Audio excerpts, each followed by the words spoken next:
Uhali gani mtazamaji wa SAUT TV, karibu katika taarifa ya habari tuliyokuandalia kwa siku ya leo.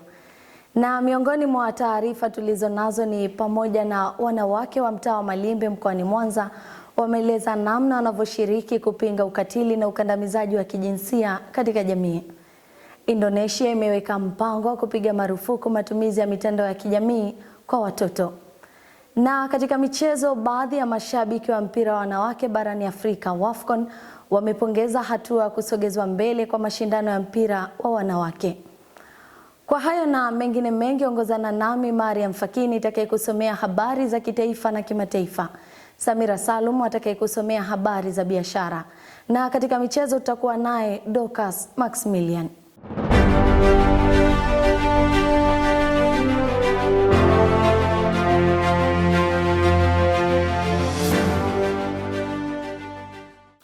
Na tuanze na habari za kitaifa.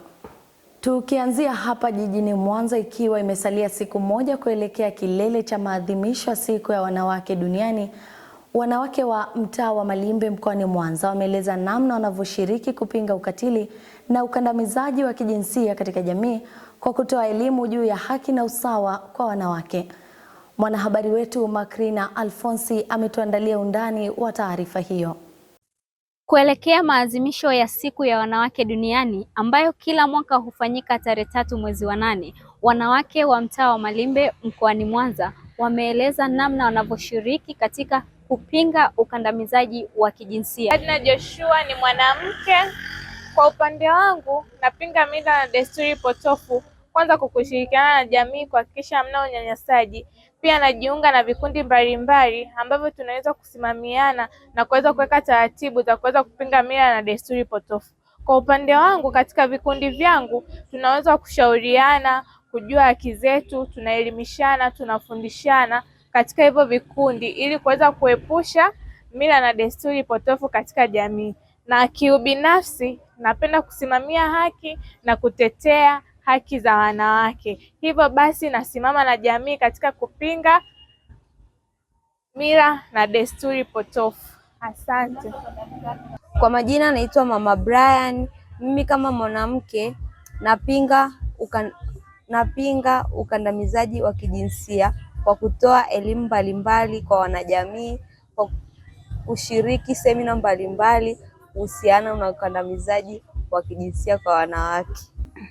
Kwa majina naitwa Adela Mwasomola. Mimi kama mwanamke nashiriki kupinga ukatili wa kijinsia kwa mwanamke kupitia kutoa elimu na ushirikishaji wa wanawake kupambania haki zao za msingi. Lakini pia wanawake wanatakiwa wapewe nafasi ya uongozi ili kuhamasisha na kutengeneza sera mbalimbali ambazo zitakuwa zinapinga unyanyasaji na ukatili wa kijinsia kwa wanawake.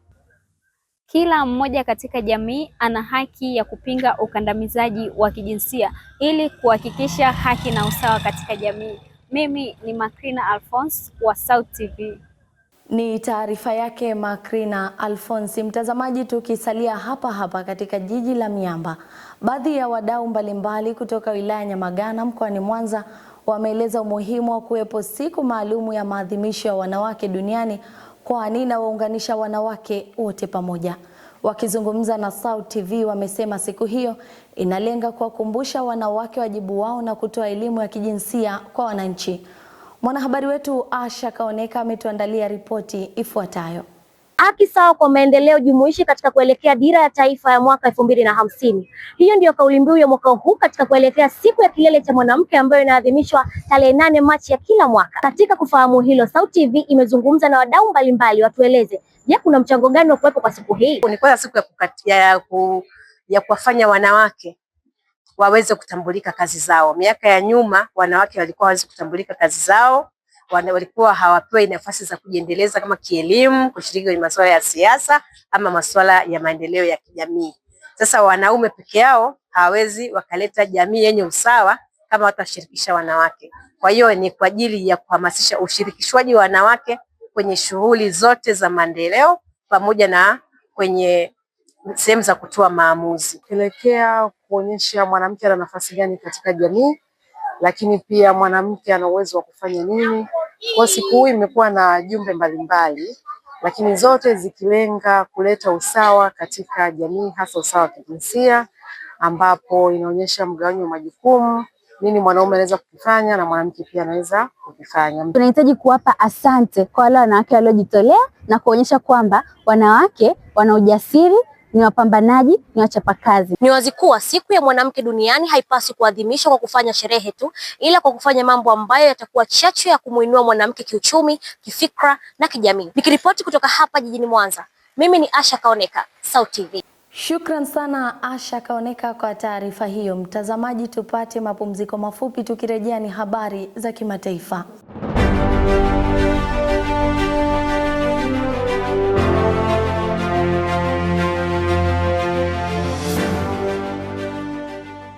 Karibu tena mtazamaji wa SAUT TV, na sasa ni wakati wa kuyaangazia yale yaliyojiri nje ya mipaka ya Tanzania. Waziri wa mawasiliano na masuala ya kidigitali Meutaa Hafidh ameeleza kuwa Indonesia imeweka mpango wa kupiga marufuku matumizi ya mitandao ya kijamii kwa watoto wenye umri chini ya miaka 16. Na huko Mashariki ya Kati, afisa wa jeshi la Iran Alireza Arafi ameeleza kuwa jaribio lolote la Marekani na Israel la kutaka kupindua utawala wa Iran litajibiwa moja kwa moja kwa kulenga kinu cha nyuklia cha Dimona kilichopo Israel.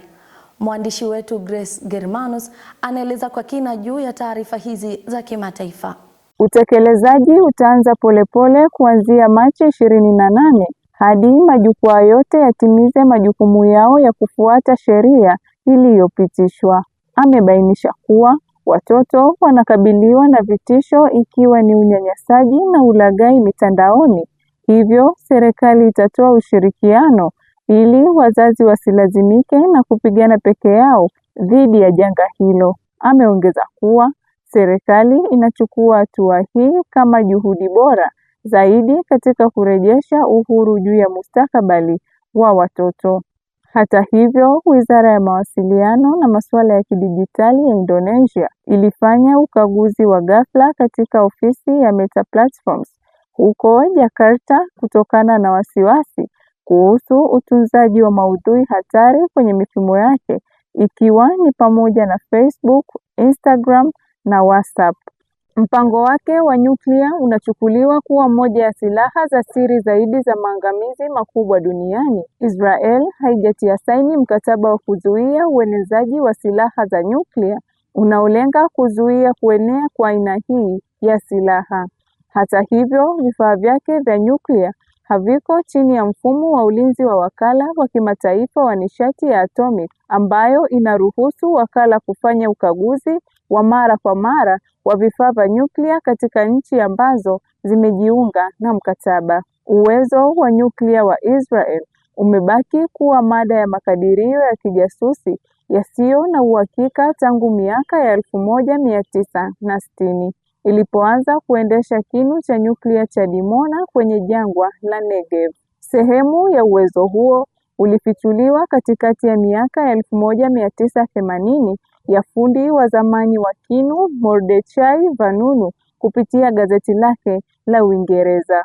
Huku habari iliyofichuliwa na Vanunu ilisababisha kutathminiwa upya kwa makadirio ya hapo awali ya ukubwa wa ghala la nyuklia la Israel, ambalo mwaka 2003 lilikadiriwa kuwa si chini ya vichwa 100 vya nyuklia. Hata hivyo, hakuna ushahidi kwamba Israel imefanya jaribio la nyuklia lililokubaliwa hadharani, na watafiti wengine wamependekeza kwamba mlipuko unaoshukiwa na nyuklia kusini mwa barani ya Hindi mnamo mwaka 1979 unaweza kuwa jaribio la nyuklia la Israel lililofanywa kwa ushirikiano wa Afrika Kusini, ingawa hili bado halijathibitishwa. Mimi ni Grace Germanus wa SAUT TV. Shukran sana Grace Germanus kwa taarifa hizo. Mtazamaji, tupate mapumziko mafupi, tukirejea ni habari za biashara na Samira Salum.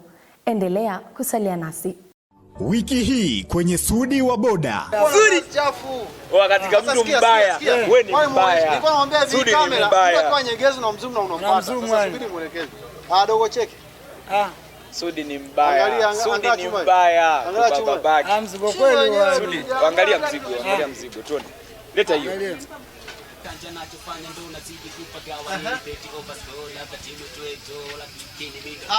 Baba unaua. Wachi hapo sana. Cha pili cha. Hapa bado sijamaliza. Kwa mzigo wa 3 huu hapa, wa 4 huu hapa na wa 5 huu hapa. Nimalizeni. Yule kule wazee yule pale. Kufuatilia Sudi wa Boda kila Jumamosi saa 11 kamili jioni kupitia Instagram, Facebook na TikTok @SauTV.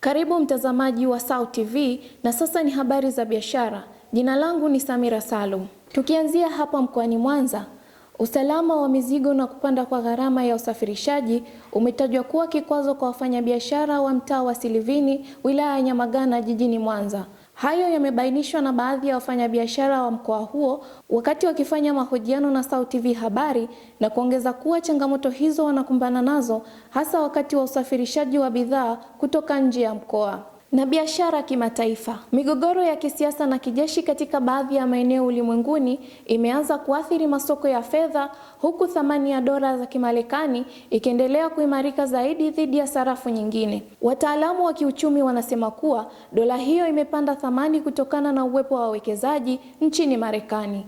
Kwa taarifa hizi za biashara tuungane na mwanahabari wetu Veronica Mliatu. Nikiwa katika mtaa wa Silivini nimekutana na baadhi ya wafanyabiashara ambao wanatuelezea changamoto wanazokumbana nazo hasa katika swala la usafiri kutoa bidhaa sokoni ama kwenye soko kuu kuleta katika eneo la biashara. Tupate kusikia maoni yao ni yapi haswa. Mimi naitwa Hussein Chamazi. Changamoto za usafiri kwenye kuchukua biashara kama hizi zipo changamoto kubwa. Muda mwingine kwa mfano ukichukua mzigo kama mjini pale, ukiwa na mzigo mkubwa, mara nyingi inakuwa ni ngumu kupata nafasi mtu kupakiza na kuacha, naona kama inakuwa ni changamoto namna hiyo. Lakini pia kwa mfano ukichukulia sehemu nje ya mkoa, labda ukichukulia Dar es Salaam, gharama za usafiri ni kubwa sana, na muda mwingine pia mzigo unapotea. Umeona?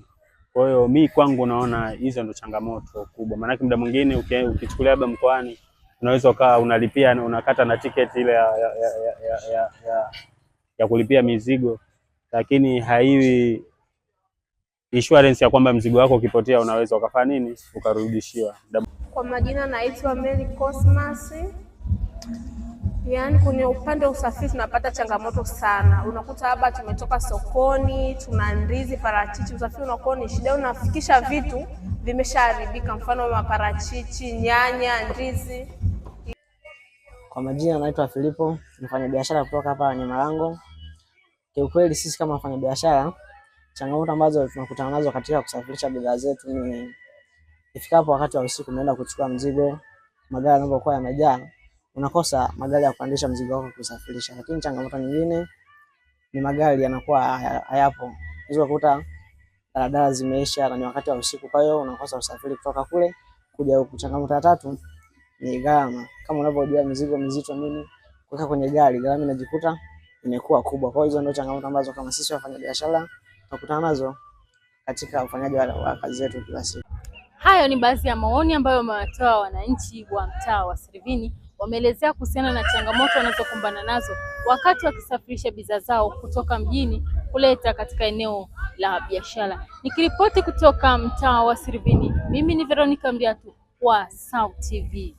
Kwingineko kimataifa, wataalamu wa uchumi wanasema kuwa wakati wa hali ya sintofahamu ya kimataifa, wawekezaji wengi kukimbilia dola ya Marekani kwa sababu inaaminika kuwa fedha salama ya kuhifadhi thamani.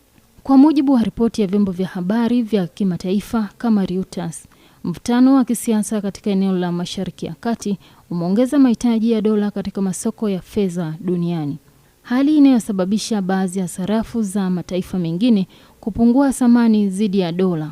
Kwa upande wa Afrika, wachambuzi wa uchumi wanaeleza kuwa kuimarika kwa dola kuna athiri pia sarafu ya nchi nyingi barani humu, kwa sababu nchi nyingi hutegemea uagizaji wa bidhaa kutoka nje kwa kutumia dola. Hali hiyo husababisha sarafu za ndani kupungua nguvu katika masoko ya fedha na kuongeza gharama za bidhaa zinazoagizwa kutoka nje. Veronica Mliatu, SAUT TV. Asante sana Veronica Mliatu kwa taarifa hizo za biashara. Mtazamaji, ni mwisho wa habari za biashara tulizokuandalia kwa siku ya leo. Tupate mapumziko mafupi, tukirejea ni habari za michezo na Dorcas Maximilian. Endelea kutazama SAUT TV. Mimi ni Samira Salum.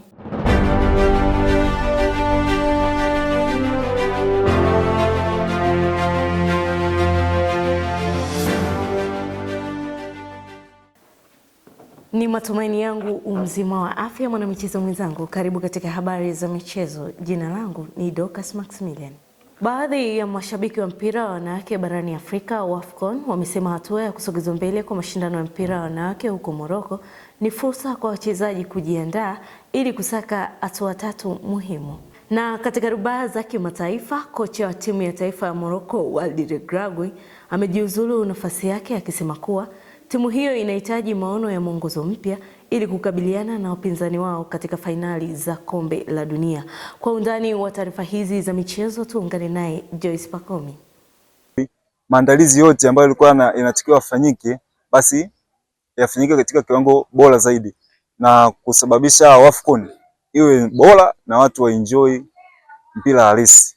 Na hii hapa itachangia hata timu kujiandaa vizuri ili kuweza kushiriki mashindano haya, ikiwemo pamoja na timu yetu ya Twiga Stars. Kwa majina naitwa Heaveness Chazi, ni shabiki wa mashindano ya WAFCON. Faida ya kusogezwa mbele kwa mashindano inaweza kusaidia kuboresha kikosi, kwa sababu hapa itawasaidia ni kikosi kukaa muda mrefu, kujipanga na hata kuboresha kikosi chao. Kwa upande mwingine unaweza kuwasilika kifedha, kwa sababu wadhamini wametenga hela nyingi, yani ni kwamba kuwasafirisha kikosi kwenda kule tena kuweka yale makazi na kila kitu. Hata wachezaji pia wanaweza, kwa wale walikuwa wamejiandaa kwa ajili ya yale mahitaji baadhi, maana hata itawagharimu kwamba waende kule wafike tena wafaje warudi, kwa sababu kwa ajili ya kusubiria mashindano haya yatakayokuja kufanyika Julai. Kuhusiana na kusogezwa kwa ratiba ya WAFCON mwaka huu, inawapa motisha na morali na muda mpana zaidi kwa ajili ya kujiandaa, kwa faida kwa wachezaji kukaa vizuri, kuweka miili yao kuwa na nguvu zaidi, energy ya kutosha,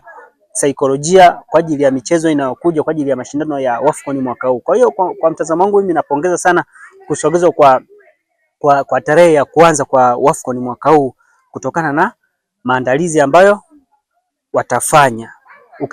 Ukitofautisha na maandalizi ambayo walikuwa wamefanya kipindi cha nyuma, ni maandalizi ambayo ni maandalizi ya pressure sana, tofauti na sasa hivi wamewapa game time ya kufanya maandalizi ili waweze kufanya vizuri katika mashindano. Kwa sasa wadau wa soka barani Afrika wanayo hamu kubwa sana kufuatia mashindano hayo muhimu, huku kubadilishwa kwa tarehe kukitoa uwanda mpana kwa timu shiriki kuendelea kujipanga zaidi. Kutoka Malimbe mkoani Mwanza, mimi ni Joyce Pakomi wa SAUT TV. Kwingineko nchini Morocco, kutokana na kujiuzulu kwa kocha wa Morocco, rais wa shirikisho wa soka la Morocco Fawzi Lejika amesema nafasi ya kocha huyo itachukuliwa na Mohamed Oukib ambaye alikuwa meneja wa Morocco katika kombe la dunia la vijana chini ya miaka 20 mwaka jana. Regragui mwenye umri wa miaka 50 alipokea lawama kutoka kwa mashabiki licha ya rekodi nzuri ya ushindi, ambapo amepoteza mara 5 pekee tangu alipochukua wadhifa huo, huku akishinda mechi 36 kati ya mechi 49 pamoja na sare 8.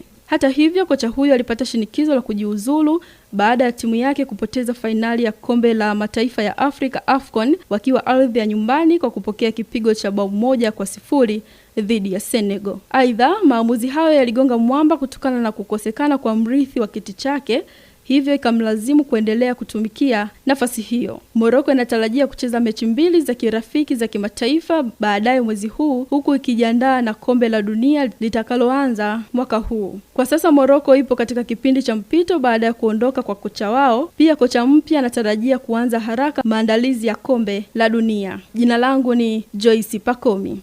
Asante sana Joyce Pakomi kwa taarifa hizo za michezo. Kufikia hapo sina la ziada katika habari za michezo kwa siku ya leo. Mimi ni Dorcas Maximilian. Na sasa nirudishe kijiti kwake Mariam Fakii kwa kuhitimisha habari kwa siku ya hii leo. Asante sana Dorcas Maximilian kwa taarifa hizo za michezo. Na mtazamaji, taarifa hizo za michezo ndizo zinatutamatishia taarifa ya habari kwa siku ya leo. Lakini kabla ya kumaliza taarifa ya habari, tupate tena muhtasari wake. Wanawake wa mtaa wa Malimbe mkoani Mwanza wameeleza namna wanavyoshiriki kupinga ukatili na ukandamizaji wa kijinsia katika jamii. Indonesia imeweka mpango wa kupiga marufuku matumizi ya mitandao ya kijamii kwa watoto. Na katika michezo, baadhi ya mashabiki wa mpira wa wanawake barani Afrika WAFCON wamepongeza hatua ya kusogezwa mbele kwa mashindano ya mpira wa wanawake. Mtazamaji, kufikia hapo sina la ziada. Kwa niaba ya wote walioshiriki kuandaa taarifa hii ya habari, jina langu ni Mariam Fakini. Kutakia utazamaji mwema wa vipindi vingine kutoka hapa SAUT TV. Uwe na wakati mwema.